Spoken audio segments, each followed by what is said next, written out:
Vamos a dar inicio ya con el último apartado del tomo 1 de este libro de Charles Taylor que hemos venido estudiando ya con anterioridad, el cual corresponde al número 7, digamos, de la capitulación que establece el propio autor y que él llama el orden impersonal.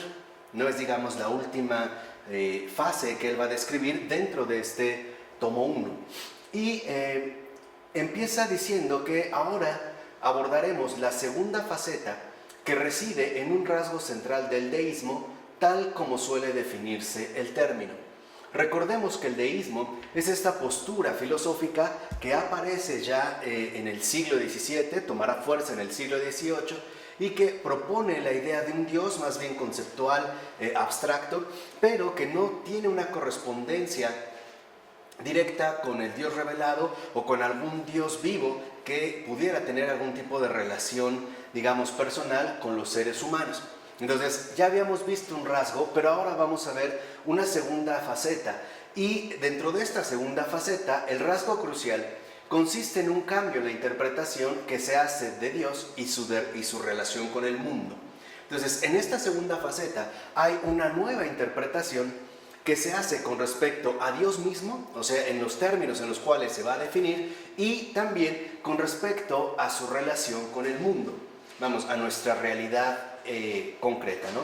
Y con dicho cambio se produce un alejamiento de las concepciones cristianas ortodoxas de Dios. O sea, aquí ya va a haber, digamos, una toma de distancia más radical, más insistente, con respecto básicamente a la postura cristiana. ¿Por qué? Porque en el caso del cristianismo, Dios es entendido justamente como agente que interactúa con los seres humanos y además interviene en la historia de la humanidad. O sea, no es un Dios ajeno o lejano como podría sostener el deísmo, sino que es un Dios vivo y actuante tanto en su relación con su propia criatura, los seres humanos, como en el acontecer mismo de la historia. Y justamente a partir de este alejamiento, se comenzará poco a poco a aproximarse a una concepción de un Dios entendido más bien como arquitecto de un universo que opera mediante leyes inalterables a las que los seres humanos deben amoldarse si no quieren sufrir las consecuencias. Entonces, el primer punto que vemos es que Dios ya no es concebido en este sentido, en esta segunda faceta, como alguien actuante en la historia o como alguien vivo que puede relacionarse con los seres humanos. No, más bien es el arquitecto de un universo que se rige a su vez por leyes inalterables, ¿no? Lo que podríamos llamar hoy, digamos, las leyes universales del propio universo que se van a ir descubriendo y hacia las cuales los seres humanos deben amoldarse o adaptarse si es que en efecto no quieren sufrir las consecuencias de no mantenerse fieles a dichas leyes. Ahora, esto precisamente trajo consigo una visión de Dios como un ser entendido, como algo que solo se relaciona con nosotros a través de la estructura regida por leyes que Él mismo ha creado. Entonces hay una especie de distanciamiento en el cual ahora Dios solo puede ser aprendido o bien solo se puede concebir a partir de las leyes que encontramos en el universo, que debemos explorar, que debemos conocer y que son, digamos, las vías para poder acceder a Él, ¿no? En tanto Él mismo ha creado tanto el universo como sus respectivas leyes. Y que finalmente va a concluir en una visión según la cual nuestra condición vive atenazada en un universo indiferente en el que Dios o bien es también indiferente o bien no existe.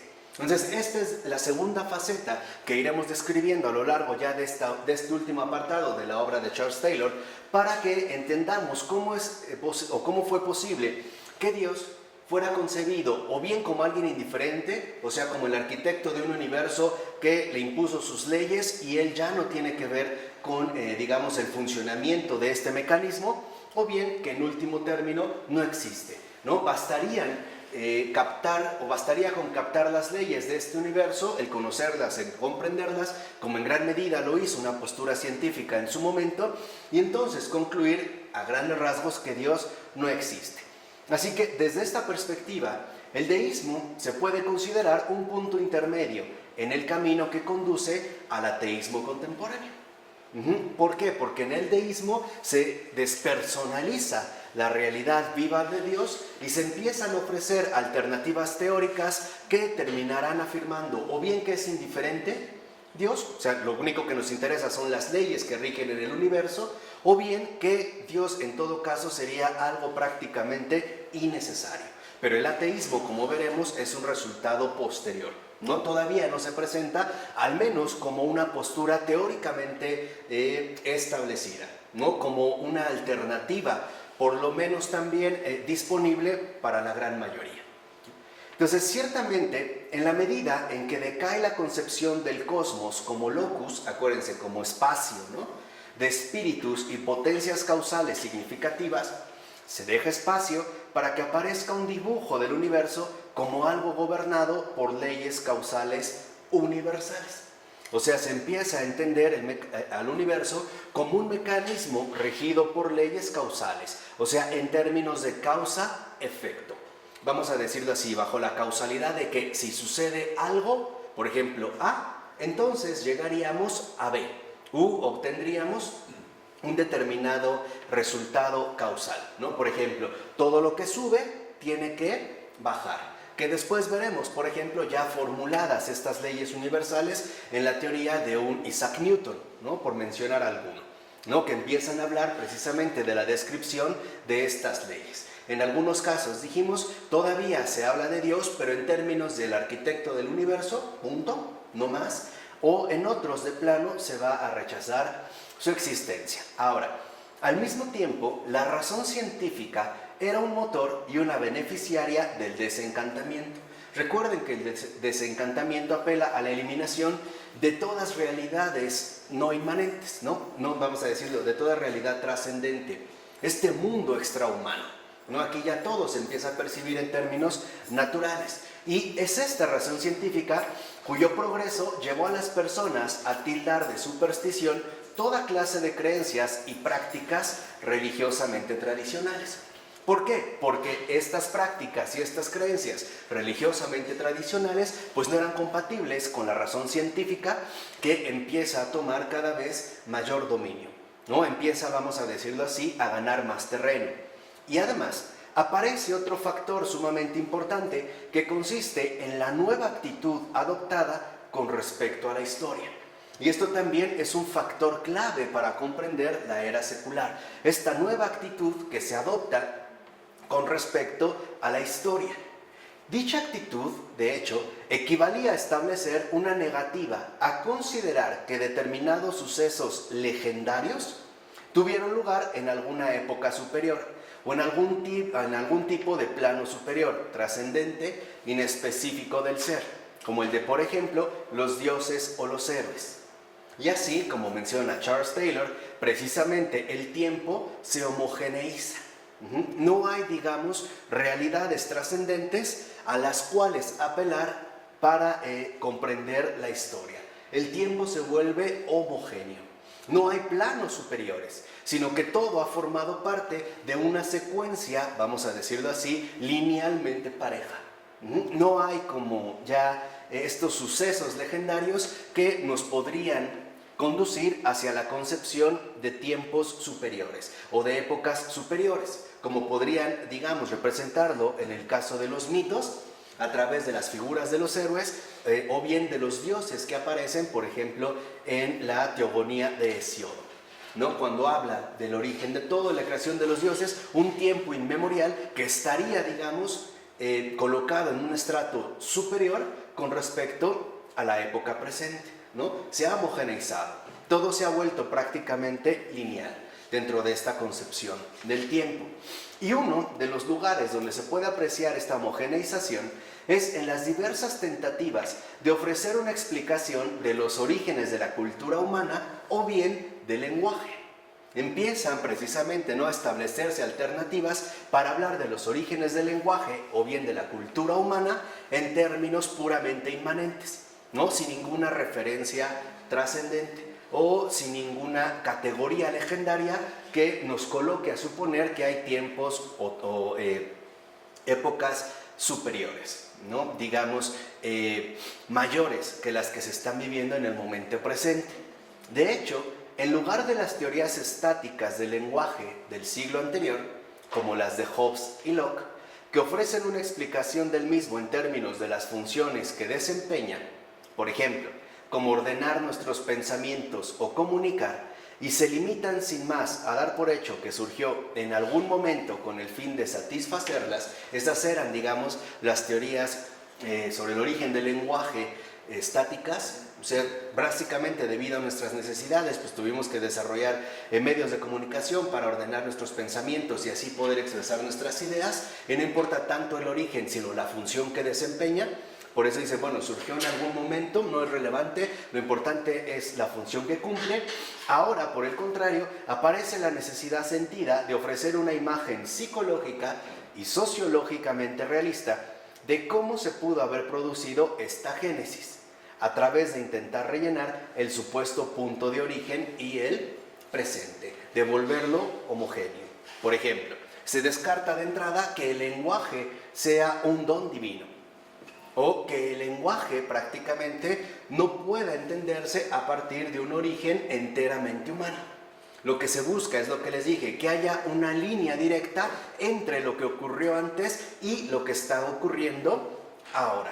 De tal manera que la apelación a ciertas épocas superiores, ¿no?, mitológicas, religiosas, etcétera, queden básicamente descartadas. Pero, por otro lugar, en él aflora esta nueva percepción histórica, es justamente con respecto a la crítica bíblica, que ya da sus primeros pasos en el siglo XVII. Entonces, si bien es cierto que esta homogeneización del tiempo se realiza ya en el siglo XVIII, uno de los lugares donde más va a repercutir es justamente la cuestión de la crítica bíblica. De hecho, es ya en el siglo XVIII, donde los relatos bíblicos empiezan a ser sopesados en función de lo que se consideraba plausible, es decir, realista. Todo lo que pudiera empezar a oler, ¿no?, a fantasía, es decir, a no científico o bien a no racional, iba a ser mirado con ojos sumamente críticos. Entonces, se busca que ahora el marco de comprensión se ajuste a las nuevas exigencias de la razón científica, que, como vimos, tiene un fuerte impacto en la comprensión del tiempo y de la historia. Y también en esta crítica bíblica se empiezan a tener en cuenta las limitaciones de la interpretación de los agentes de la época en que se redactaron. Entonces, hay dos factores fundamentales. El primero es que se quieren o se empiezan a mirar los relatos bíblicos, o sea, la Biblia en general, a partir de ojos netamente temporales, de todo aquello que pueda ser considerado realista. Por ejemplo, se podría hablar de la multiplicación de los panes, pero considerarán que físicamente esto no es posible.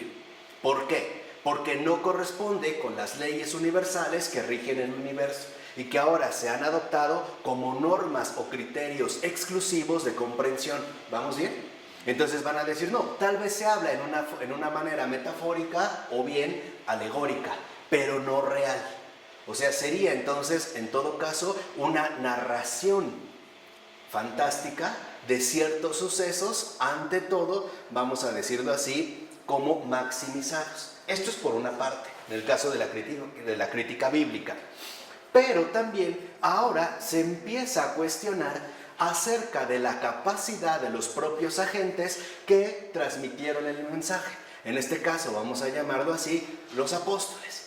Entonces dicen, a ver, ellos realmente tenían esta capacidad que hoy tenemos para entender adecuadamente los acontecimientos que nos quieren transmitir o no, ¿vale? Entonces, por decirlo así, en síntesis, se empieza a poner en tela de juicio la realidad auténtica de la Escritura y de los testigos que la han transmitido.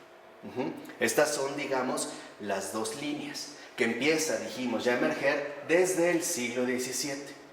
Así pues, una de las primeras, de hecho, y más escandalosas incursiones de este tipo, de crítica bíblica, fue llevada a cabo por Spinoza, en su llamado Tractatus Theologico Politicus, o sea, su tratado teológico político, donde, fíjense, en este tratado se considera la religión, en general, pero en particular la cristiana como mera superstición.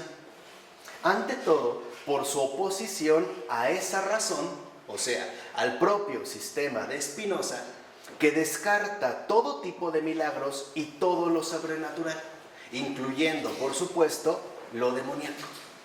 ¿Lo vemos? Esa es una de las críticas bíblicas, por ejemplo, que más fuerza y auge van a tener desde el siglo XVII a partir de la pluma de Spinoza. Entonces, en su Tractatus Theologico Politicus, lo que él termina diciendo es que básicamente la religión no es más que pura superstición, porque de acuerdo al sistema racional, incluso como él lo va a llamar more geométrico, o sea, de orden geométrico que está estableciendo, no es posible concebir ningún tipo de milagro. Y no hay cabida para lo sobrenatural. Ahora, esto, claro, va a repercutir de manera directa al cristianismo, pero no solo al cristianismo, también al judaísmo, que es la tradición a la cual permanece.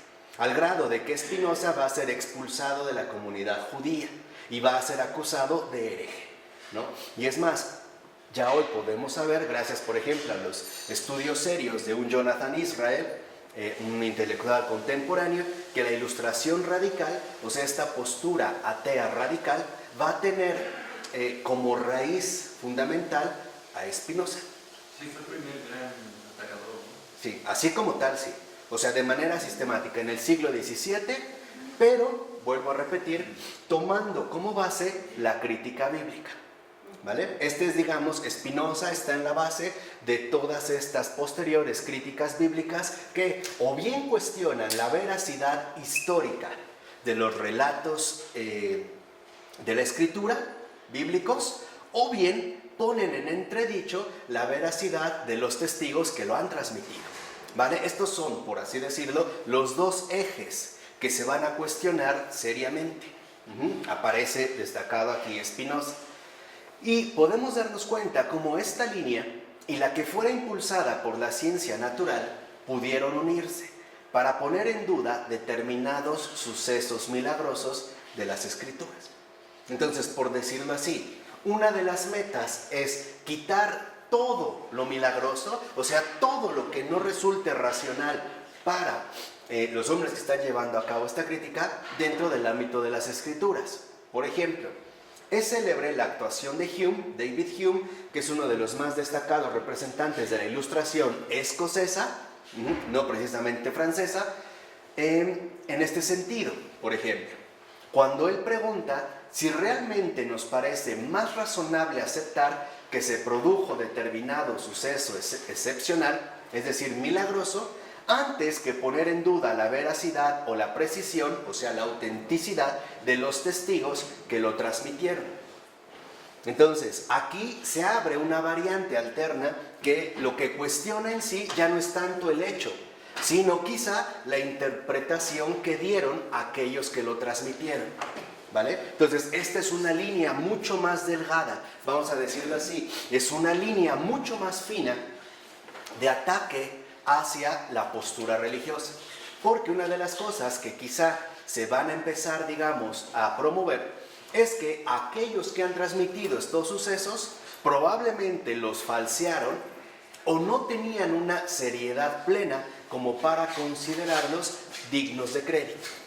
¿Vale? Entonces les decía, no solo se trata de desacreditar, por ejemplo, en este caso las escrituras, sino también los transmisores o testigos de estas escrituras. Así que el ataque toma dos frentes en concreto. Entonces, sin embargo, el distanciamiento con respecto a la superstición y la puesta en duda del relato bíblico nos cierra las puertas a todas las concepciones de Dios, entendido como interlocutor de los seres humanos y agente interviniente, es decir, vivo en la historia. No. O sea, estas 1000 líneas que se están estableciendo a partir de la crítica bíblica y la razón científica no cierran todas las puertas para a todas las concepciones de Dios. De hecho, las personas podían seguir sintiendo y siguieron sintiendo que mantenían un diálogo con Dios, y o entablado por Dios, y o que recibían consuelo, fuerza u orientación de Dios, ya fuera como individuos o en grupo.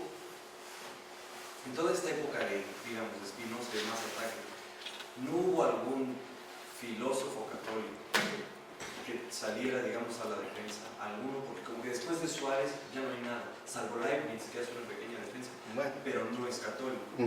No hubo nada, algo que se asomara por ahí. No. Por eso les decía que hay una deuda.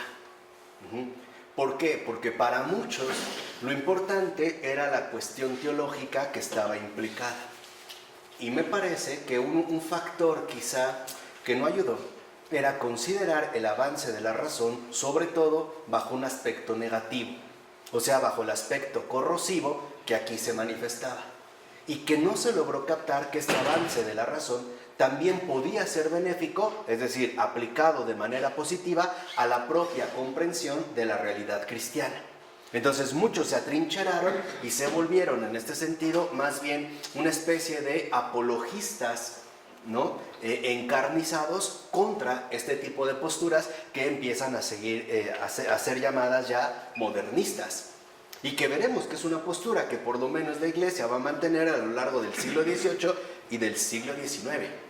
Habrá por ahí algunos intentos, pero no hay algo, digamos, plenamente, al menos completo, dentro del lado cristiano. Me parece que este es uno de los factores, ¿no?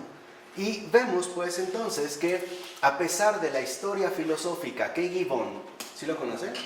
Que escribió su famosa historia o decadencia del Imperio Romano, historia de decadencia del Imperio Romano, ¿no? Tanto se esforzó por producir y que muchos otros siguieron o adoptaron.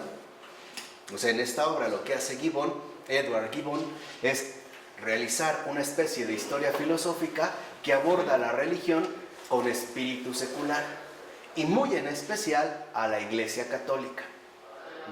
¿Cuáles son, digamos, uno de los postulados centrales de esta historia filosófica?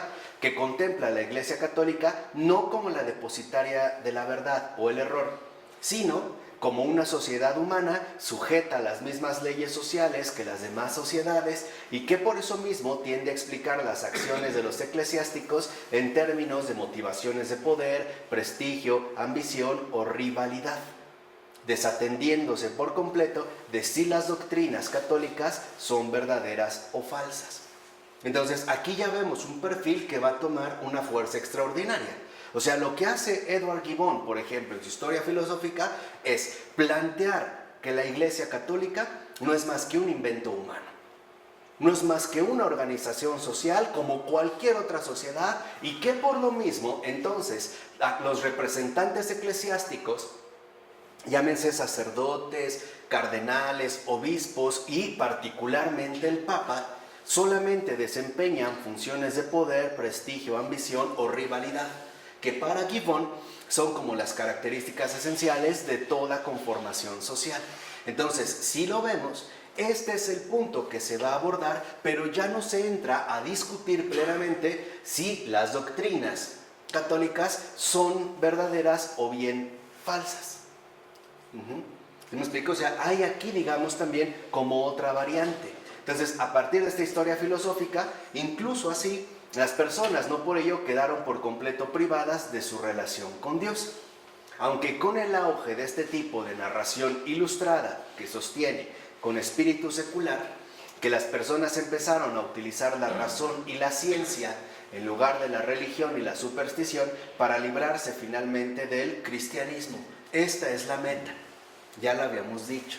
El espíritu secular que hemos venido rastreando de la mano de Charles Taylor tiene como propósito fundamental, aunque no claramente explícito, llegar finalmente a la extinción, a la aniquilación del cristianismo. Este es, digamos, como el propósito fundamental. Y entonces, a partir de esto, se busca promover la todavía muy actual y vigente imagen de la ilustración no creyente, que es lo que les decía. Muchos llegan a considerar, por ejemplo, que la Iglesia Católica no es más que una cueva de lobos, ¿no? De intrigas diplomáticas, de intereses económicos, de depravaciones sexuales, que ha sido, en último término, invento de hombres. No tiene nada que ver con una realidad sobrenatural. Es simple y sencillamente, por así decirlo, una congregación social más, como muchas otras, pero que se disfraza bajo la sotana de lo sagrado, ¿no? Y que se escuda, digamos, bajo el nombre de lo divino. Este es el tipo de imagen ilustrada no creyente que se va a empezar precisamente a fomentar. Y es una línea que de hecho no ha perdido vigencia. Por ejemplo, hoy mucha gente critica, no sin justificación, a la Iglesia Católica a partir de estos aspectos de poder, prestigio, ambición o rivalidad. Incluso nosotros le podríamos añadir depravación. Pero ya no entran a discutir si las doctrinas ahí presentes son verdaderas o bien son falsas. Vamos a decirlo así. Ahora la cuestión entonces no se centra en lo teológico, sino en lo histórico, pero bajo los parámetros de la razón ilustrada, ¿no? Bajo los criterios que esta ilustración moderna no creyente va imponiendo cada vez más y más. ¿De acuerdo? ¿Vamos? Y aquí se está operando, dice Charles Taylor, algo más que las simples demandas de la ciencia natural y de la razón humana. Esto es vital. Hay que captar cuáles son las fuerzas operativas que aquí están desempeñando el papel más importante. Vamos a decirlo así. Hay que ser capaces de captar cuáles son las intenciones profundas de aquellos que están promoviendo este tipo de postura básicamente anticristiana. No solo se trata de pensamientos, también hay actitudes de por medio, hay intenciones. Entonces, lo que vemos que se está operando es que, en efecto, los partidarios de la ilustración no creyente, ¿no?, la ilustración radical, sienten un profundo disgusto por la acción inspirada, supuestamente, por Dios. Les molesta. Se sienten muy molestos por esta acción supuestamente inspirada por Dios. Y de hecho, tienen incluso una palabra despectiva para referirse a ella. La cuestión del entusiasmo. Les molesta, les incomoda hablar en términos de inspiración divina. Y parecería obvio el por qué este profundo disgusto. Las personas a quienes califican de entusiastas suelen ser aquellas que hacen afirmaciones clamorosas y convencidas sobre la inspiración divina, y en virtud de tales afirmaciones, convicciones, incurren a menudo en conductas agresivas, o sea, irracionales, o mejor dicho, anti-ilustradas, que suponen una seria amenaza para el orden, el dominio racionalmente establecido. Esto es lo fundamental. ¿De dónde proviene este disgusto? De que, en efecto, la inspiración divina podría constituirse como una seria amenaza para este orden racionalmente establecido. O sea, para el dominio que los ilustrados justamente quieren imponer. ¿Por qué? Porque la inspiración divina podría poner en entredicho los criterios racionales bajo los cuales se está tratando de configurar toda la realidad, ¿no?, incluida la naturaleza y obviamente también la social. ¿Y por qué? Porque son personas, los creyentes, que ponen en grave peligro el orden ilustrado del beneficio mutuo, o sea, el imperio del mundo inmanente, secularmente terrenal. Entonces podemos decir que lo que se está operando en este sentido es el hecho de rechazar una postura creyente, porque a partir de esta creencia se podría poner al descubierto cómo este dominio del mundo ilustrado, ¿no?, meramente inmanente y terrenal, no es ni suficiente ni absoluto para la propia condición humana, ¿no?, sino mostraría que en efecto hay la posibilidad de que haya todavía mucho más. Recuerden cómo Václav Havel en pleno siglo XX va a hablar de los disidentes o el poder de los sin poder, que son justamente los que rompen desde dentro la estructura falsa y mentirosa del sistema, mostrando que en efecto no es más que una red de mentiras en las cuales no podemos permanecer. Václav Havel, como católico, como creyente, en efecto muestra que este peligro sí es real y que no era algo meramente ficticio. Entonces los ilustrados sabían bien a qué se enfrentaban. Ahora, si aceptamos, por ejemplo, que Dios puede actuar en la historia de la humanidad de otras formas menos ruidosas y evidentes, y también mucho más ejemplares, entonces las reacciones que se tengan ante los entusiastas dejarán de determinar el cómo interpretamos la historia religiosa y eclesiástica en general, o sea, el hecho auténtico de la conversión. Para los ilustrados, y este es un factor que aparecerá más adelante, una de las cosas era desprestigiar la postura creyente, especialmente católica, a partir de la manifestación de las creencias populares, que no necesariamente tenían que ser ortodoxas, o que no eran, digamos, el modelo más adecuado para confrontar la postura creyente con la postura ilustrada. Vamos a decirlo así.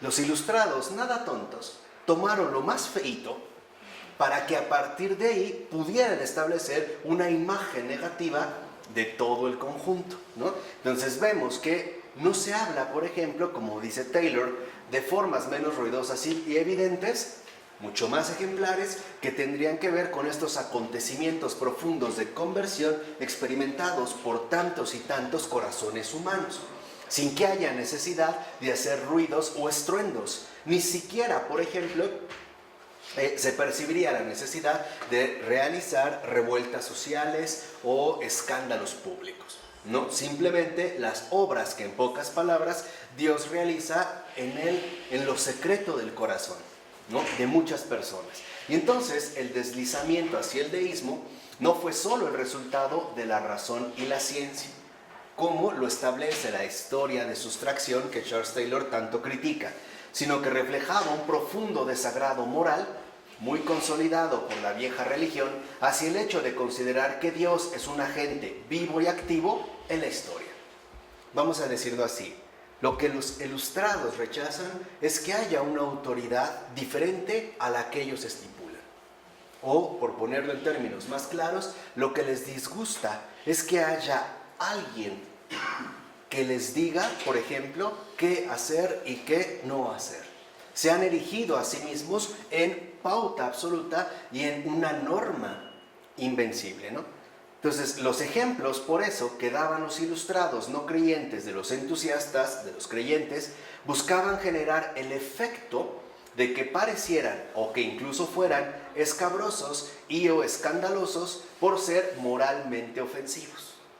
Entonces, lo que decían es, a ver, en el caso de este ejemplo, que pudiera ser moralmente ofensivo, o justo por ser moralmente ofensivo, se buscaba que a partir de ahí se lograra desacreditar todo el conjunto religioso. ¿Sí me explicó? Tenemos un hecho muy concreto y contemporáneo, como aquellos que en efecto retoman el caso escabroso, escandaloso, por moralmente ofensivo del padre Marcial Maciel, en paz descanse. No solo para desacreditar el sacerdocio en sí, sino la iglesia en general, y por lo tanto la vida misma de los cristianos. ¿Me explico? Ahí hay una estrategia. O sea, es tanto como decir que si nos ofrecieran, por ejemplo, un buen racimo de uvas y una hay podrida, entonces vamos a hablar de la podrida, no solo para hablar mal de todas las uvas, sino de todo el viñedo y del viñador, ¿no? Esta es justamente la estrategia o el efecto que están buscando producir. Por ello no es casual que, como dice Taylor, se podría decir lo mismo de una Teresa de Calcuta o de un cura de Ars, por ejemplo. ¿Por qué no aparecen estos casos? O sea, ¿por qué en la narración ilustrada los santos, o sea, los verdaderamente ejemplares, no son mencionados? ¿Por qué? O sea, aquí eso es algo que nos debe de llamar la atención. ¿Por qué nos presentan únicamente casos que en efecto pueden ser escabrosos y escandalosos por ser moralmente ofensivos? Entonces aquí lo que vemos es que hay una estrategia que en efecto busca desacreditar la realidad creyente en su conjunto a partir de casos aislados que ciertamente no son ejemplares. ¿Sí me explico? O sea, es como si buscáramos también desacreditar, no sé, la competencia de nado a partir de un mal nadador o alguien que en realidad ni siquiera nada. Y de ahí lo tomáramos como un pretexto, básicamente, para, como dijimos, hacer desaparecer el cristianismo.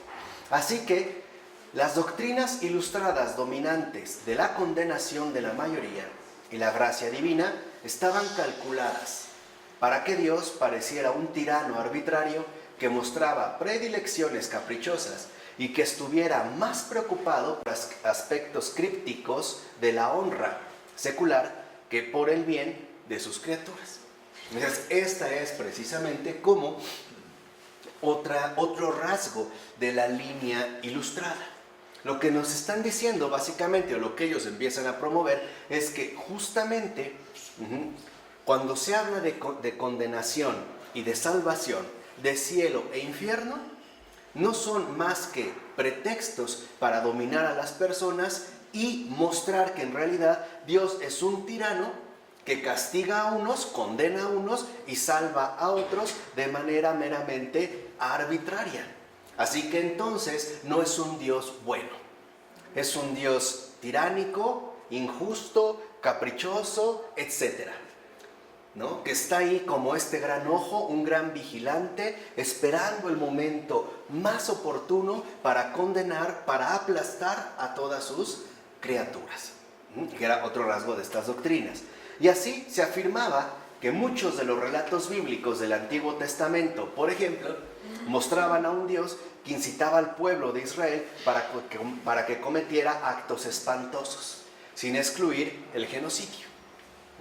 Entonces, lo que vemos es que en pocas palabras se está presentando al Dios de Israel, al Dios de las Escrituras en general, como un ser irracional, que va en contra de los postulados fundamentales de la doctrina ilustrada, que está basada, como dijimos, en la civilización ordenada, en la disciplina y sobre todo en la no violencia. Entonces lo que dice, no, y aparte es un Dios violento. ¿Cuántas personas no han escuchado que siguen trasnochadas con 3 siglos de atraso dentro de estas posturas? No, y a ver, el Dios del Antiguo Testamento que mandaba matar a pueblos enteros y que sacrificara no sé qué, no le dijo a Abraham que matara a su propio hijo, un caníbal, no es un bárbaro, un tirano. O sea, básicamente lo que se está proponiendo es que la versión creyente es totalmente irracional o iría por completo en contra del orden moderno que estas doctrinas ilustradas están fomentando. Por ende, cuando las historias de intervención de Dios no planteaban problemas éticos, a menudo parecían contaminadas por los deseos particulares y no demasiado progresistas, es decir, ilustrados, de sus supuestos beneficiarios. O sea, eran productos de la ignorancia. Además, se consideraba que las personas entonces rezan y creen que reciben dones que no son realmente por su bien, por no decir siquiera buenos, desde un punto de vista más general. Así pues, desde una perspectiva filosófica, como la de Spinoza, por ejemplo, se afirmaba entonces que la religión histórica podía ser declarada como una forma de consentir miedos e ilusiones populares, prejuicios donde la imagen de Dios aparece abiertamente como indigna, es decir, como inaceptablemente inmoral. Y aquí está la fuerza del deísmo. Lo que el deísmo precisamente va a sostener es que su propia articulación de Dios, su propio concepto de Dios, es el que corresponde con el Dios auténtico, perfecto y verdadero. O sea, el verdadero Dios es el Dios de la razón, o como le llamaría Pascal en su momento, el Dios de los filósofos, no el Dios de la fe, no el Dios de los profetas, no el Dios de la Biblia, sino el Dios que la propia razón precisamente ha inventado, ¿no? Por decirlo en este sentido de manera muy resumida. Entonces lo que dicen es que en realidad el Dios del que nos habla la religión no es más que la imagen de un Dios totalmente inaceptable por ser irracional, por ser sobre todo inmoral. ¿Me explico? Entonces aquí hay, digamos, como un enfrentamiento claro entre la noción de Dios que los ilustrados han desarrollado y la revelación de Dios que hemos recibido. Hay aquí, digamos, un factor fundamental de confrontación. ¿Quién es el mejor Dios? ¿Del que se nos ha hablado o el que hemos sido capaz de inventar, de idear, de fabricar? Este es uno de los conflictos. Por supuesto, sabemos que para muchos es muy sugerente o muy seductora la autocomplacencia. El definir que en efecto Dios tiene que ser enteramente compatible con nuestras propias exigencias humanamente racionales. ¿Se entiende? ¿Vale? Aunque por supuesto lo que no aparece en este tipo de acusaciones son las supuestas intervenciones de las que se habla en la autobiografía de Santa Teresa o en los escritos de John Wesley, que lo habías mencionado. Ni con mayor razón en la infinidad de actos y experiencias desconocidas y menos formidables de las gentes ordinarias que han experimentado y por eso mismo interpretado que guardan relación con Dios. O sea, lo valioso no es tomado en cuenta. Lo auténtico, lo genuino es omitido. Y esta es una estrategia ilustrada típica, ¿no? Les puse ejemplos contemporáneos, por ejemplo, lo que pasó en el caso del padre Marcial Maciel, o en el caso de los escándalos del Vaticano, ¿no? Surge por ahí un obispo, ¿no?, muy afecto al lujo, a la opulencia, al despilfarro, y entonces, esto es el punto central para llevar a cabo toda una estrategia de desprestigio. Pero lo que realmente puede valer la pena es simple y sencillamente omitido. Por ejemplo, las intervenciones providenciales de Dios en infinidades de actos y experiencias básicamente desconocidas, pero que las personas reconocen en su vida ordinaria y que ciertamente las han experimentado en carne propia, ¿no? Entonces, presumiblemente, las personas que asienten al análisis de Spinoza incurrirán en dos posturas. Primero, o bien no creen de entrada en estos relatos porque han sido racionalmente descalificados, o bien los reinterpretan de forma desdeñosa. Bueno, sí, pero no son más que narraciones fantásticas, ¿no?, que no tienen nada que ver con nuestras exigencias racionales, o sea, con nuestra época superior, ¿vale? Esta es, digamos, como la alternativa. Pero esta es precisamente la cuestión, y esto es lo que señala Charles Taylor. Su actitud no les viene impuesta por los hechos, sino que emana de una determinada retícula interpretativa. Esto es lo primordial.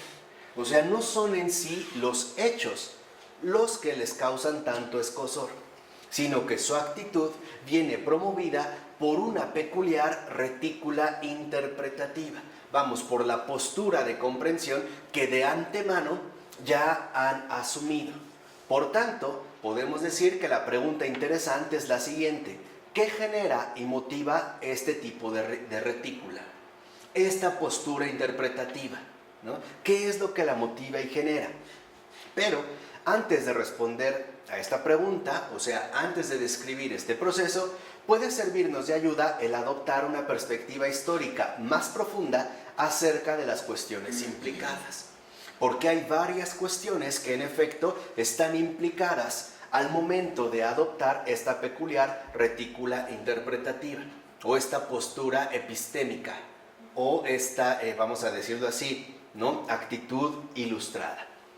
Ciertamente, lo que el deísmo, en sus diversas formas, quería rechazar era el hecho de contemplar a Dios como agente interviniente en la historia. Vamos a decirlo así, como un Dios vivo. Bastaba con tenerlo como un concepto, lo vimos al principio, que o bien fuera considerado como el arquitecto de un universo regido por leyes universales, y entonces Dios no es más que eso, el arquitecto, o sea, es indiferente para el funcionamiento mismo del universo y su respectiva comprensión, o bien definitivamente no existe. Y entonces nos quedamos con las leyes universalmente válidas, o sea, con el ámbito de lo natural. Ese es el propósito, digamos, del deísmo. Entonces, podía ser, como dijimos, ¿no?, en tanto un arquitecto original del universo, pero no autor de la infinidad de intervenciones particulares, milagrosas o no. Vamos a decirlo así, para ellos Dios tiene que ser una idea. es un requisito lógico del sistema ilustrable. ¿Me explico? Es un poco como a mi entender sucede con Aristóteles. Si uno lee detenidamente su metafísica, y vaya que hay que tener paciencia para hacerlo, ¿no? Veremos que cuando él habla de el motor inmóvil, ¿no? Y que lo identifica con Dios, lo que él dice es que en las secuencias fundamentales de lo dinámico, o lo que él llama el movimiento, que es lo que Aristóteles busca explicar, dice que para que el movimiento sea comprensible, o sea racional, o sea lógico, tendríamos que llegar a un punto en el cual se encontrara la raíz de todo posible movimiento, pero que a su vez este factor no fuera movido por otra cosa, porque entonces no sería un principio. ¿Me explico? Ahora, no por ello Aristóteles reconoce o le llama a Dios, pero en términos más bien lógico-argumentativos. Vamos, es un requisito lógico. No lo está asumiendo como una realidad ontológica. Es eso lo que quiero mencionar. Estamos aquí, digamos, en dos ámbitos distintos. Para Aristóteles, hablar del motor inmóvil no es un acto de fe. Es parte de una argumentación lógicamente elaborada. Vamos, Dios es un requisito lógico, no un hecho ontológico. ¿Sí? ¿Vamos? Se queda al mero nivel del discurso. Es parte necesaria de su argumentación, porque sin este motor inmóvil, toda la metafísica de Aristóteles se viene para abajo, ¿vale? Como un concepto, pues, como una noción. Aquí en el deísmo ocurre algo similar.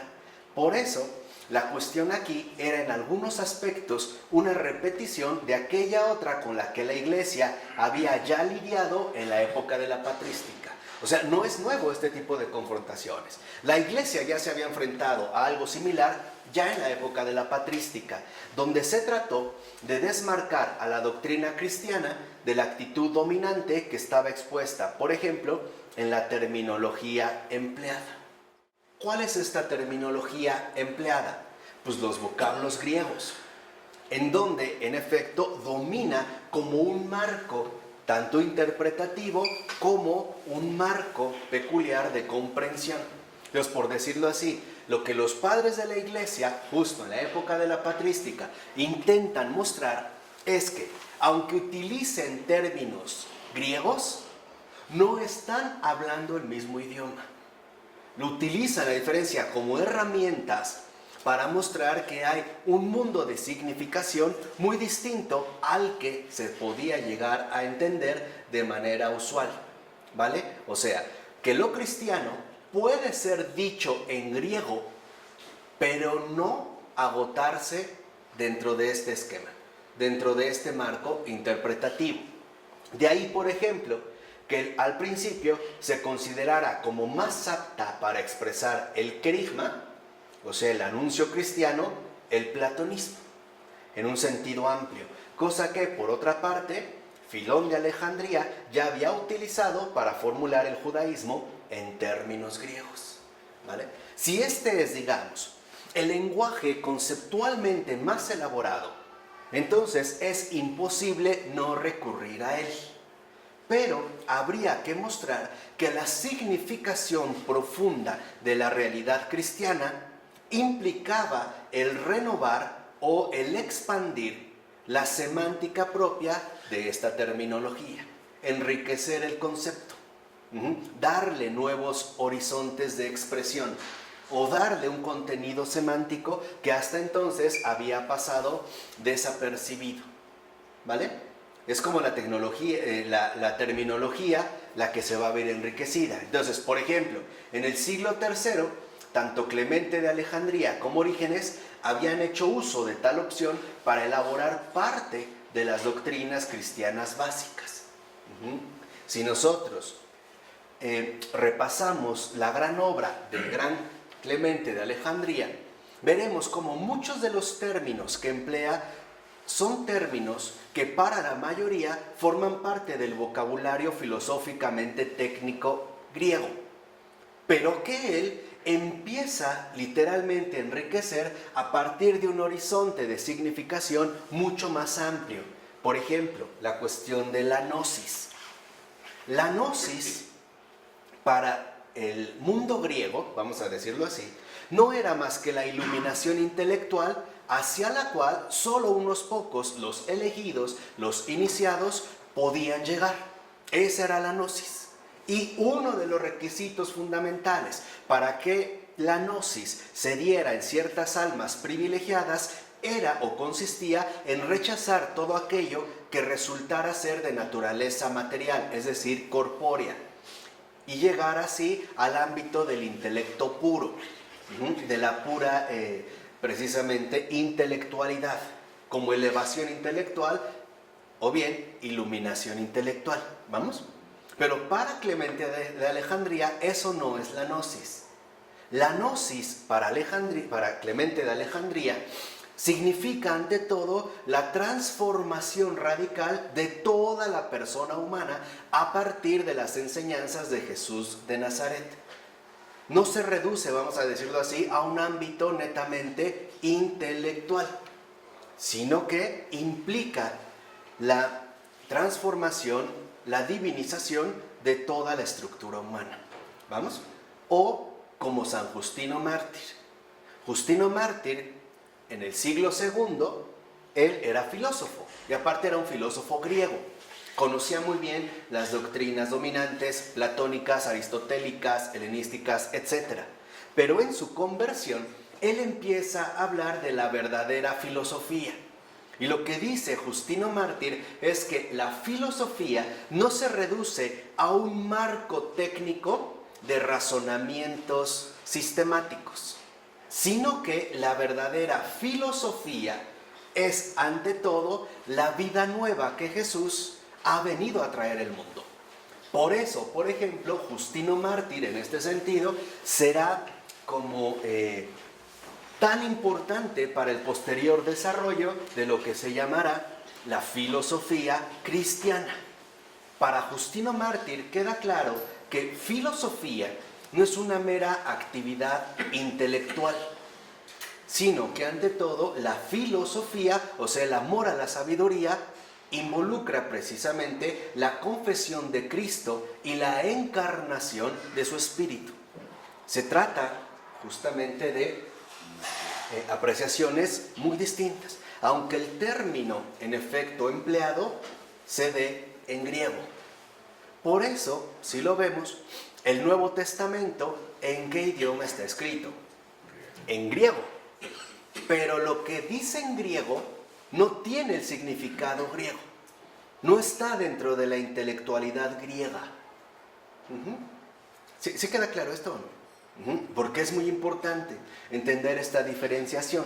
Aunque, claro, cabe resaltar que todos los pensadores cristianos de este periodo de la antigüedad, o sea, patrística, eran conscientes de que había rasgos esenciales de la doctrina cristiana que corrían el peligro de quedar distorsionados con este lenguaje filosófico, al menos tal y como se utilizaba en las escuelas. Decían, estos términos, si los usamos tal y como se utilizan en las escuelas, entonces lo único que van a provocar es una mala comprensión e incluso una distorsión del mensaje cristiano. Por eso había que refinarlos. Su afán consistió entonces en luchar contra el medio dominante, académico, filosóficamente griego, por así decirlo, para poder darle una nueva forma con el fin de poder decir y sobre todo transmitir lo que entendían que era la verdad de la fe cristiana. Este era en gran medida el afán de los padres apostólicos, ¿no? Y por supuesto existía la discusión acerca de quién había logrado conseguirlo y quién, Orígenes, por ejemplo, había cedido y o concedido demasiado. De ahí que, por ejemplo, a Orígenes se le criticara por su excesivo apego a la filosofía académica, a la filosofía griega. Aparte, al ser de Alejandría, estaba completamente helenizado. Pero no ocurre lo mismo, por ejemplo, con su compatriota Clemente, quien en efecto forma parte del mismo ambiente culturalmente helénico, pero que es muchísimo más moderno, vamos a decirlo así, como que más fino en su elaboración teológica, ¿no? No como un sistema, sino en su esfuerzo por transmitir la novedad cristiana en griego, ¿vale? Este es, digamos, como parte de las funciones centrales. Entonces debemos señalar aquí algunos de los puntos de tensión principales que definían los ejes del cambio. O sea, el cambio de lo pagano a lo cristiano. No son los únicos ejes, pero sí son los más relevantes para entender por qué fue tan, digamos, o de dónde proviene esta retícula interpretativa que hace un momento mencionamos.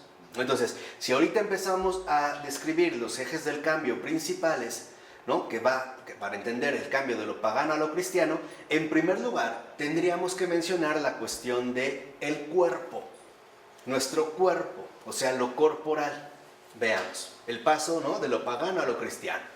Para los platónicos, por ejemplo, que eran considerados los modelos académicos, aunque ya San Agustín, en una obra de juventud que se titula Contra los académicos, casi recién converso, Agustín, y lo escribe y vale la pena revisarlo, él literalmente, y hay que darle honor por ello, salvó a la filosofía de la deriva.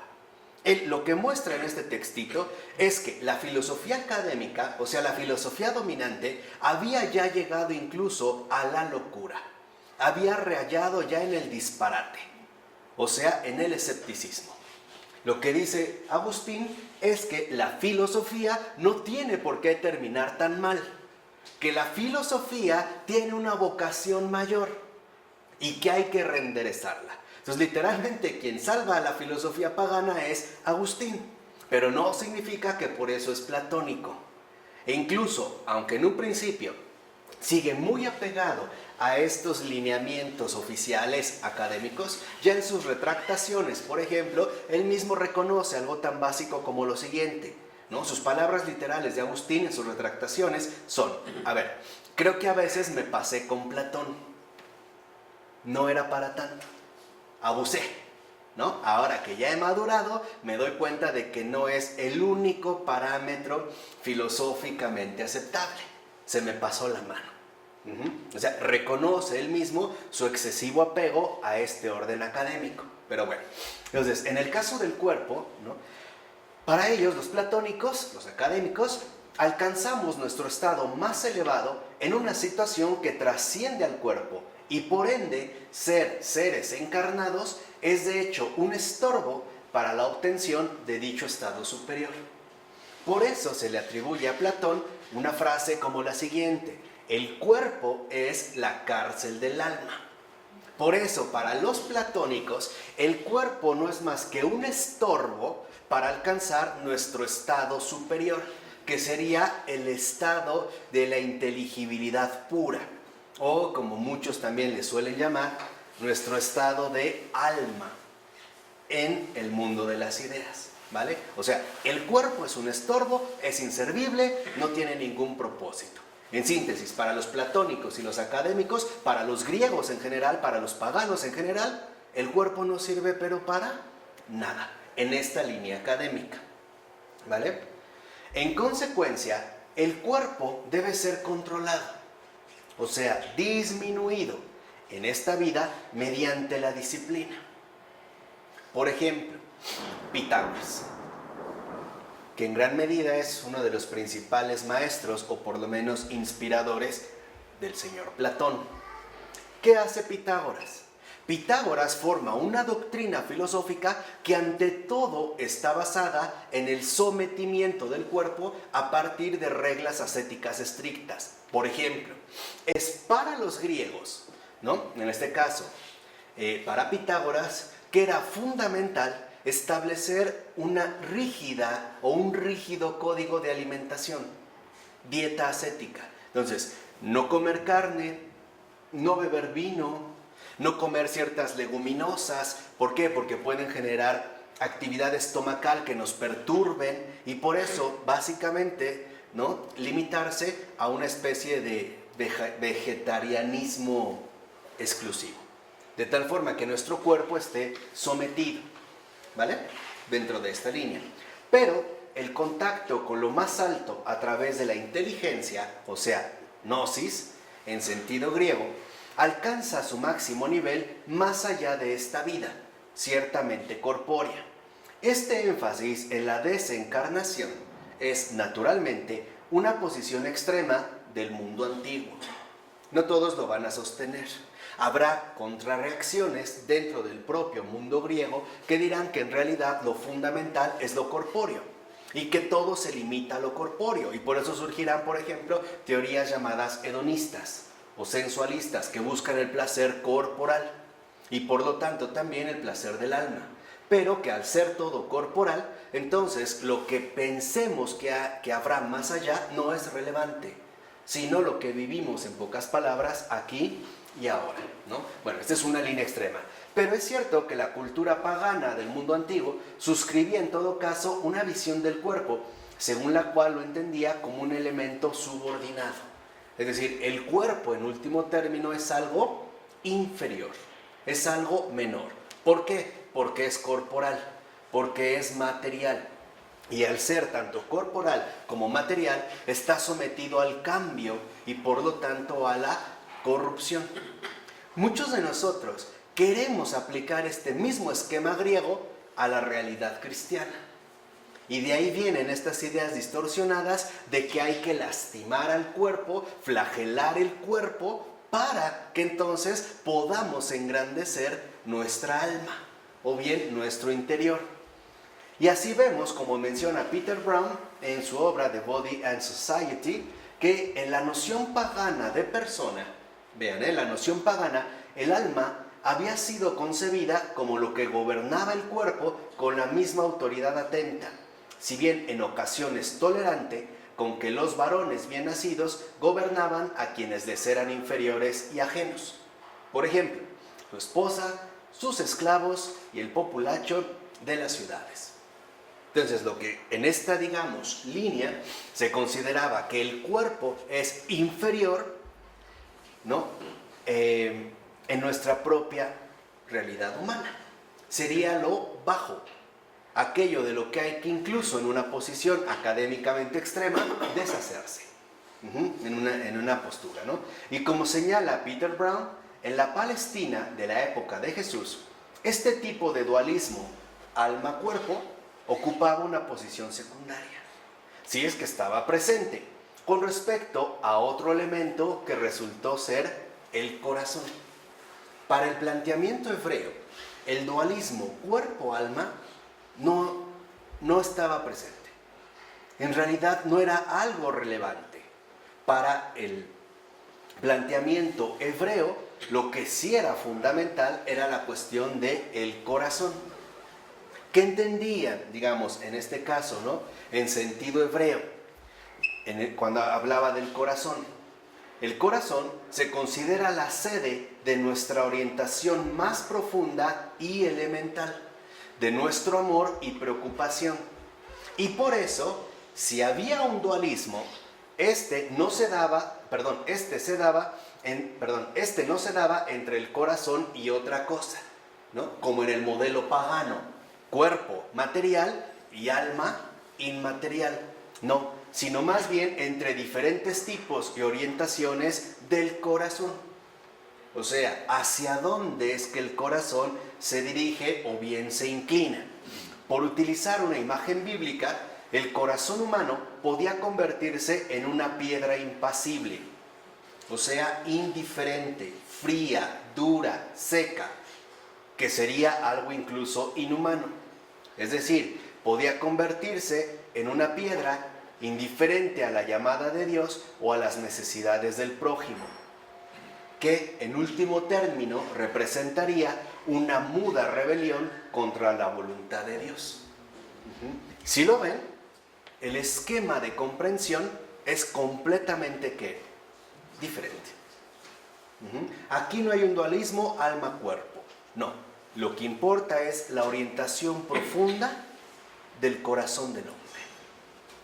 Y por lo tanto, si el corazón de cada uno de nosotros es o bien de piedra, o sea, indiferente hacia la llamada de Dios y las necesidades del prójimo, o bien de carne. ¿Vamos? Y frente a esto, tenemos, por ejemplo, la promesa de Dios tal como la expresa Ezequiel, ¿no? En el capítulo 36, versículo 26, cuando el Señor dice: os daré un corazón nuevo, infundiré en vosotros un espíritu nuevo, quitaré de vuestra carne el corazón de piedra y os daré un corazón de carne. Este es el planteamiento general. Así pues, la orientación del corazón es la de la persona en su conjunto y además, obviamente, manifiesta su profunda realidad, tanto en cuerpo como en alma. No dice aquí: te daré un alma nueva y olvídate de tu cuerpo, o rechaza el cuerpo. No, se trata de acceder a lo más íntimo, a lo más secreto de la condición humana. Y obviamente este es el centro de nuestra integridad personal. Es decir, para el hebreo no hay este dualismo entre cuerpo y alma. No hay este dualismo. Lo que hay es la orientación de un corazón que en efecto repercute en nuestra dimensión tanto corporal como anímica. ¿Vale? Este sería, digamos, el sentido más espiritual.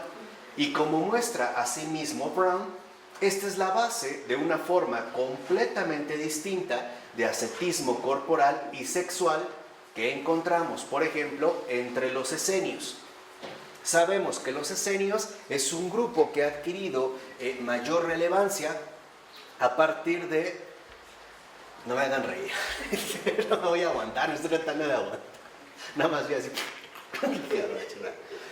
Ok, entonces... Así, los esenios. Entonces, los esenios sabemos que han adquirido una relevancia peculiar a partir de que el descubrimiento de los rollos del Mar Muerto, en donde, en efecto, se habla de estos esenios como una forma religiosa muy cercana al cristianismo y también al judaísmo, ¿no? Y aquí encontramos, por ejemplo, de otra forma, entre justamente los primeros cristianos. La abstinencia sexual, vean la diferencia, ¿no? Por ejemplo, no solo era un modo de quitarse de encima deseos problemáticos que impedían el ascenso del alma, sino que ante todo era un modo específico de promover una orientación más íntima y profunda hacia Dios de todo corazón. ¿Me explico? O sea, a diferencia de los paganos, los cristianos entendían, y ojalá sigan entendiendo, que la abstinencia sexual no era para frenar lo inferior en nosotros o para deshacernos de pasiones incómodas o deseos problemáticos. No, la abstinencia sexual tenía y sigue teniendo un único propósito: orientarnos a una intimidad más profunda, más auténtica, vamos a decirle así, más radical con Dios, de todo corazón. Hay una cierta exclusividad. ¿Sí me explico? Pero no es porque veamos el cuerpo o la sexualidad como algo malo. Es simple y sencillamente porque entendemos una orientación más radical en esta intimidad con Dios, la cual, por cierto, y lo subrayo claramente, no puede ser algo elegido bajo propia voluntad. Tiene que ser un llamado, tiene que ser una vocación. No puede ser algo que yo me impongo. Por ejemplo, como casado. Entonces, no tenemos relaciones porque quiero una intimidad radical con Dios y tú te vas al carajo. No. Eso es un error grave. Hay que entender el estado de vida en el cual nos encontramos. Entonces, si lo vemos, en el caso de la abstinencia sexual, por ejemplo, no tiene que ver con frenar las apetencias concupiscentes de este cuerpo decadente, ¿no? Que los paganos desprecian. No, es simple y sencillamente porque se orienta el corazón a una entrega más radical, más total, más absoluta. Y por eso se ve reflejada en la vida religiosa. ¿Vamos? Es que ese es un planteamiento muy diferente, ¿eh? De verdad, no tiene nada que ver con el paganismo. No lo estoy diciendo en sentido peyorativo. Lo estoy diciendo en sentido comparativo. Se trata de dos mundos prácticamente que distintos, ¿no? Mientras, por ejemplo, vemos en el caso pagano a un Diógenes, el cínico, abrazar las estatuas de bronce en pleno invierno con nieve, ¿no? Para someter al cuerpo y así denigrarlo por ser inferior y exaltar el alma. En el caso de los cristianos, lo que vemos es que el sometimiento del cuerpo, en cuanto tal, no es más que involucrarlo a sí mismo en esta orientación más profunda hacia Dios. Una comunión justamente más radical. ¿Vamos? Si no, caeremos en excesos como aquellos que cuentan de un San Luis Rey, donde ya no quería ni tocar a su esposa. Entonces habla con su director espiritual y le dice, no, es que es parte de tu vida conyugal. Le dice, bueno, pero acompáñame. ¿Yo qué voy a hacer ahí? Bueno, tú estás supervisando y bendiciendo que no vaya a haber pecado. Olvídate de esas tonterías. Eso es el efecto pagano. El llegar a despreciar el cuerpo como una realidad sucia, repelente, despreciable. Por supuesto que el viejo dualismo no desapareció con facilidad. Y de hecho, no ha dejado de infiltrarse en el pensamiento y la práctica cristianas a lo largo de los tiempos, hasta la fecha, ¿no? O sea, hay algo de pagano en muchas de nuestras ideas y prácticas cristianas, ¿no? Que aún no es adecuadamente purificado. Pero sí es cierto que se produjo un cambio esencial de paradigma. ¿Sí entiende la noción de paradigma? Como de modelo a partir del cual se estructuran las demás interpretaciones, no como el criterio a seguir. A partir de ese momento, la cuestión fundamental es la de la naturaleza del corazón, o sea, de carne o de piedra, su respectiva orientación de sus preocupaciones y o prioridades, la vida o la muerte, y si está dividido o es unitario.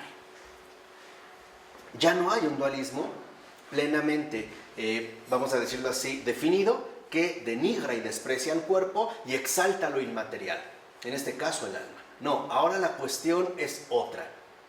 ¿Qué hay realmente en el fondo más íntimo de tu corazón? ¿Cuál es realmente la orientación fundamental que en ti domina? ¿Es orientación de vida o muerte? ¿Es un corazón dividido o es un corazón unitario? Y la primera elaboración completa de esta nueva orientación la encontramos en las confesiones de San Agustín. Ahora entendemos el meollo de Agustín en las confesiones. Lo que él muestra es que antes de su conversión, antes de su respuesta a Dios, su corazón estaba dividido y extraviado en un montón de posturas que no eran verdaderas. Y que a partir de ahí su corazón se va unificando y pasa de ser un corazón de piedra a un corazón de carne que opta por la vida y ya no por la muerte. ¿Vamos? Entonces, en este sentido, la reaparición del cuerpo también trajo consigo una nueva significación. De dos, la historia. Empezamos por el cuerpo. Ahora tenemos en dos la historia. ¿Por qué? Porque la relación del corazón humano con Dios era un relato históricamente vivo y real de alejamientos y acercamientos. Es la historia, vamos a decirlo así, la narración específica de los alejamientos y acercamientos de los corazones humanos con respecto a su propio creador. Es una lucha, ¿no? De acercamientos y distanciamientos. Y esto implica obviamente la noción de historia. Y esto significa que la relación del hombre con Dios es algo inseparable del acontecer central de la historia. Que Dios no puede quedar al margen o no puede quedar eliminado de este acontecer. Y entonces la idea aquí es que el conjunto del acontecer histórico tiene un fin. ¿Cuál es este fin? La eternidad. De ahí la suma importancia y relevancia de la vida de los santos o de las vidas de los santos. Los santos entonces no son solo modelos morales a imitar desde fuera, porque entonces nunca los vamos a alcanzar, ¿no? Y esto nos ha llevado a distanciarnos radicalmente de ellos. Por ejemplo, cuando a una persona le propones algo un poquito fuera de lo que él acostumbra, ya lo considera como un desafío imposible de llevar a cabo. Y te puede decir, no, pues eso no, eso es para los santos, no para mí. O sea, eso es para ese club, ¿no? Selecto de de gente VIP que alcanzó estas grandes alturas, pero yo soy un mortal, la carne es débil, yo soy un hombre, o sea, finalmente puras evasivas, y que tiene que ver también con esta perspectiva pagana. ¿Por qué? Porque de hecho no se pretende que tales vidas, que asimismo han sido históricas, humanas, concretas, reales, etc., sean solo un conjunto de ejemplos que sirvan de modelos y estímulos para los fieles, ya que más bien son el camino hacia Dios recorrido por diferentes personas en diferentes circunstancias, cuya gradual reunión implica de igual manera nuestra personal incorporación. Entonces, ¿qué nos muestran los santos? Que es posible encontrarse con Dios en cualquier circunstancia y bajo cualquier condición, en cualquier situación de vida, de niño, de joven, de adulto, casado, soltero, viudo, anciano, letrado, no letrado, de lo que quieran. Son caminos que nos invitan a darnos cuenta de que estamos llamados a esta incorporación. Y por eso, algo muy importante, estas historias son también historias del pecado. También lo son. O sea, los santos no son algo así como historias inmaculadas de perfección. No es así. Ha habido un error, me parece a mí, en ciertas hagiografías, o sea, en ciertos relatos de las vidas de santos, que parecen desfigurarlos al grado de que nos lo presentan de una manera muy alejada de nuestra realidad humanamente concreta. ¿O no han tenido esa impresión? De que ves una vida de santo que es, pero oye, creo que una flatulencia tuvo. Nada, no iba al baño, un mal pensamiento, o sea, lo vemos, no sé, desde estos inicios, desde su más tierna infancia, todo su pensamiento era absorbido por Dios de las colinas. Espera, no, nada de leyendas doradas, no, hay que reconocer que en efecto, también en las historias de los santos, también hay historias de pecado, o sea, son historias verdaderamente humanas. Pero a su vez, el pecado es también ocasión para la misericordia, o sea, para el acercamiento real.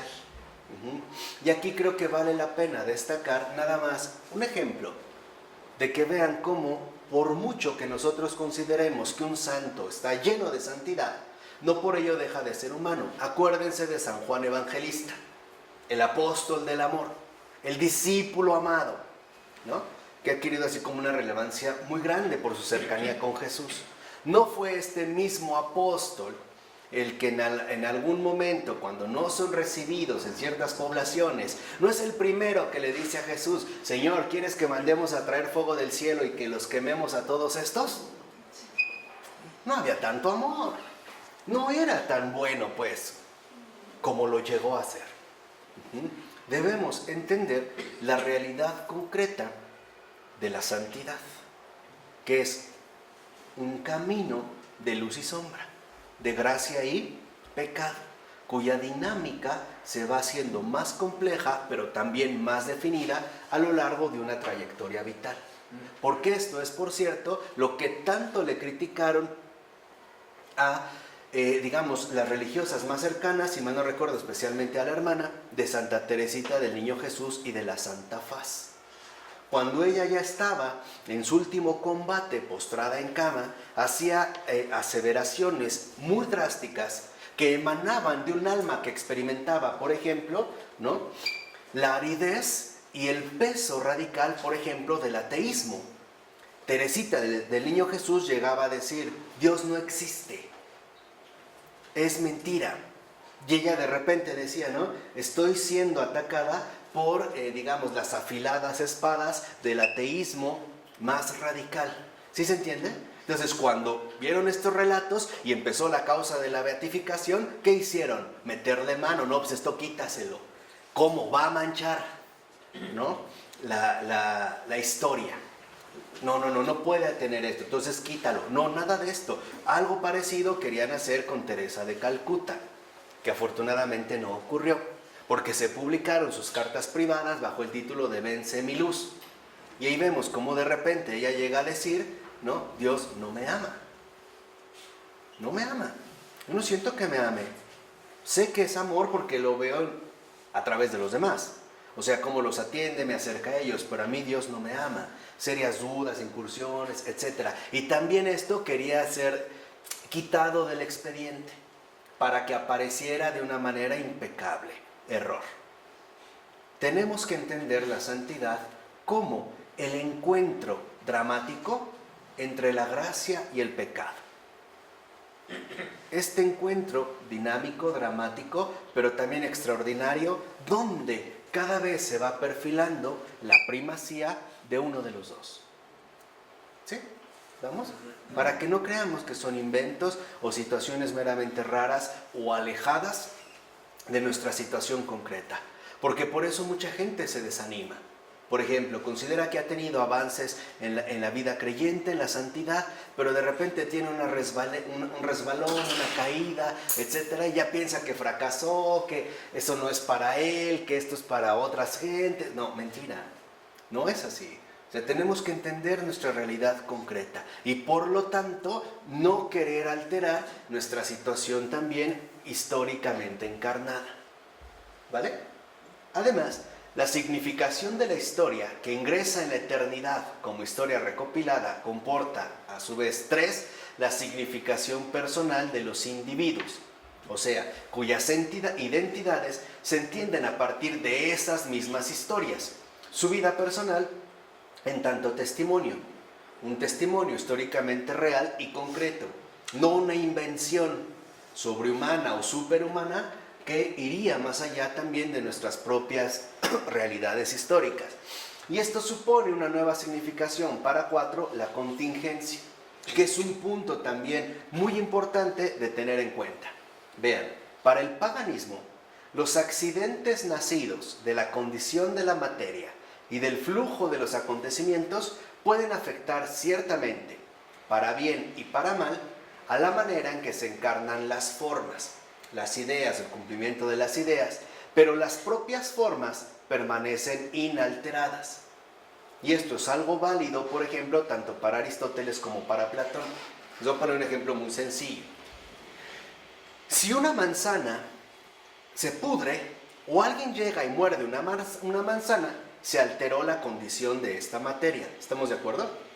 Pero, de acuerdo con ellos, la forma, la idea de manzana, se libró de este cambio. La idea sigue siendo la misma, aunque la materia haya cambiado. Lo cual implica que la contingencia, lo accidental, tampoco afecta a nuestra existencia en su condición más elevada, donde incluso se la considera como una condición que va más allá del tiempo, como en el caso de Plotino, ¿no? Y la obra de los gnósticos que realiza. Pero el escatón cristiano, o sea, el escatón como aquello que apunta a la realidad última, está hecho de caminos concretos, es decir, de historias personales. Y dichas historias están moldeadas por contingencias, por accidentes, por situaciones imprevistas. A veces se llegó a pensar que el hecho de que las historias terminen bien dependen de que han sido escritas meticulosamente desde el principio. O sea, Dios ya ha escrito desde antes de nacer exactamente todo lo que iba a acontecer. No hay contingencia. Todo está ya, ¿cómo decimos? Escrito, predestinado.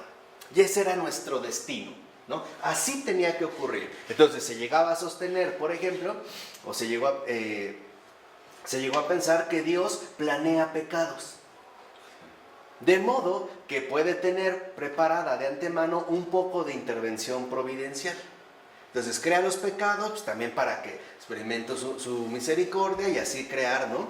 Como toda nuestra historia. Que es el caso de los estoicos antiguos, lo que sostienen, y su noción griega de providencia. No obstante, la Biblia propone un modelo bastante distinto. Esto era lo pagano. Para la Biblia no es así.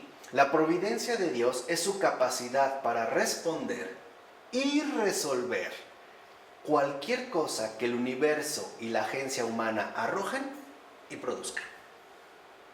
Esto es lo cristiano. Lo cristiano es que nosotros, en tanto seres humanos, podemos cometer 1000 errores. Porque hay un espacio abierto de acción. Vamos, somos seres libres. Y no obstante, Dios puede responder y resolver cualquier cosa que nosotros cometamos de equivocación. No está escrito. No sé si me explico. O sea, no es que Dios escribió desde atrás y ya nos dio cuerda como carritos y órale, hasta que se acabó la cuerda. No, Dios siempre está delante, dice Taylor. Y esto aparece, por ejemplo, en la parábola del buen samaritano. La pregunta a la que responde tal parábola es la siguiente: ¿quién es mi prójimo? Cuando le preguntan, ¿quién es mi prójimo?, Jesús da esta parábola. Dice, la respuesta sorprende en parte porque nos arranca de la madeja de las relaciones sociales, muchas veces arbitrarias, en las que estamos insertos y también acostumbrados, pues nos habla de un samaritano que salva a un judío. Los samaritanos eran considerados inferiores a los fariseos. Por lo tanto, los fariseos que radican en Jerusalén consideran a los samaritanos como gente no vinculada directamente a ellos.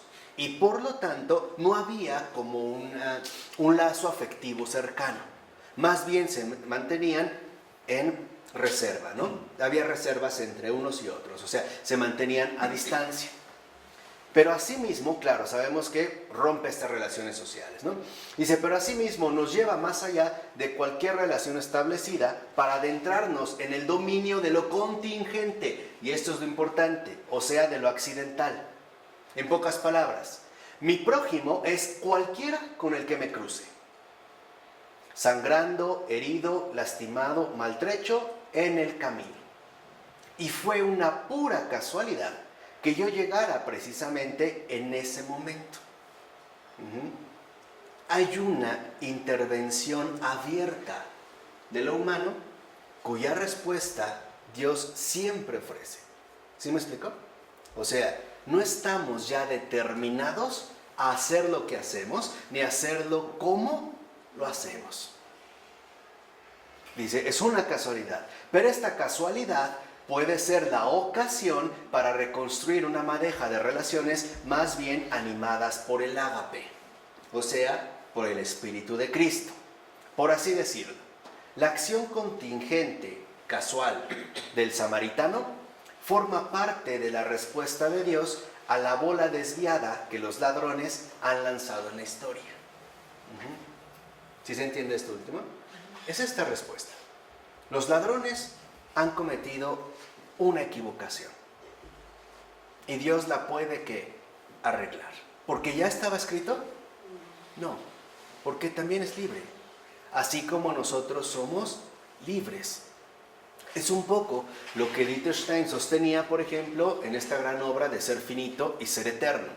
Decía Dieter Stein, a veces pensamos un poco a la griega, al modelo aristotélico, que Dios nos creó y que ya se quedó atrás, ¿no? Como que otra vez me dio cuerda, entonces Dios me dio el ser, así decimos, ¿no? Dios me dio el ser, me dio la vida, o sea, ya, como que me dio mi paquetito, me dijo, órale, vete a la excursión. Y dice, y no es así, olvidamos que Dios está siempre delante, que cada instante de vida es un don que Dios me da. Cada instante, no es que me dio mi paquetito, no, me puso mi lunch de reserva, hasta donde me dure el oxígeno, el alimento o el agua. No, Dios siempre me está dando este nuevo instante de vida. Y por ello es que hay, digamos, de por medio una situación dramática de libertades. O sea, tanto de Dios como del hombre. Así que nunca pienses que eso es justamente lo que Dios quería de ti. No es que me pasó esto porque así Dios lo quiso. No, así se produjo, pero no quiere decir que así se tiene que quedar. Intervienen muchos otros factores. Y por eso siempre podemos clamar a la providencia divina. No solo para que responda, sino también para que resuelva nuestra situación presente. ¿Sí me explico? Alguien que interviene a favor de nosotros en cada instante. No es algo que ya está dado. No hay algo escrito así, desde el inicio hasta el final, acento, letra y coma. No, es una narrativa creativa que dependerá de nuestro empeño por comulgar con él y también de los borrones que hay que hacer por las equivocaciones cometidas. Esto es parte fundamental. Si no, no tendríamos esperanza de mejorar. Caeríamos en la amarga resignación de él. Pues así son las cosas. ¿Qué más podía hacer? Ya estaba escrito. ¿No hay gente que hasta dice así? Ya estaba escrito, ¿no? Era mi destino. Así tenía que pasar. No. Fue una casualidad. Y es justo en esta casualidad, en esta contingencia, donde Dios puede obrar cualquier maravilla. Dios no es un tirano ventajoso que hace la historia por adelantado midiendo cada paso. No. Es alguien tan omnipotente que puede responder a cualquier bola desviada y reencauzarla en el camino. ¿Vale? Por supuesto que para poder asimilar esta interpretación es preciso abandonar la idea pagana de que en algún lugar existe un plan total, divino. Ya está el plan total. Y sobre todo de que además podemos descubrirlo. Todavía peor, ¿no? Aunque ciertamente esta ha sido una enorme tentación, sobre todo en la cristiandad latina y en particular en la época moderna. De hecho, este fue el recurso de uso común de ciertos teólogos como Calvino o Jansenio, quienes elaboraron unos resultados tan repulsivos e inaceptables que los principales adeptos del plan total, o sea, los que dijeron, sí, claro, en un principio hay un plan total ya escrito, que es una idea pagana, son ahora ateos que desprecian todo tipo de teodicea o propuesta teológica. Y con toda razón. Oye, pero es que, a ver, llego llorando porque acaban de atropellar a mi niña y la mataron. Y alguien me dice, es que así tenía que ser, eso, Dios así lo quiso. Ya estaba escrito. Eso tenía que ocurrir. Ya había un plan total que nadie ni nada podía ¿qué? Cambiar. ¿Hacia dónde nos conducen posturas de este tipo? ¿Eso realmente es lo que Dios quería? No. Lo que Dios, por ejemplo, quería es que este conductor no fuera imprudente al manejar, entre muchas otras cosas, pero no este acontecimiento. ¿Sí me explico? No de esta manera radical. Entonces, el cuerpo, el corazón, la persona, su historia y respectiva contingencia. Cuando esto adquiere una posición central, también la adquieren 5, las emociones. Y aquí hay otra diferencia sustancial con el pensamiento clásico. Pues para Plotino, y de otro modo para los estoicos, nuestra más alta condición es aquella que ha sido purgada de las emociones. Llegando a los estoicos a plantear la ataraxia, ¿no? Literalmente no tengo ninguna perturbación emocional. Incluso para Aristóteles, que defendía que en la vida buena existía un lugar para las emociones, estas están claramente fuera de lugar en aquella actividad en la que nos acercamos al máximo a lo divino, la contemplación, como una actividad teorética, que para Aristóteles es básicamente filosofar. Y este fue uno de los puntos de fricción con el pensamiento griego, en donde la lucha y el confrontamiento adquirió su mayor intensidad, precisamente cuando se trataba ahora de abordar la cuestión de las emociones, y que lo dejaremos para la siguiente ocasión. ¿De acuerdo? Vamos a dejarla hasta aquí. En el Padre, del Hijo y del Espíritu Santo. Amén.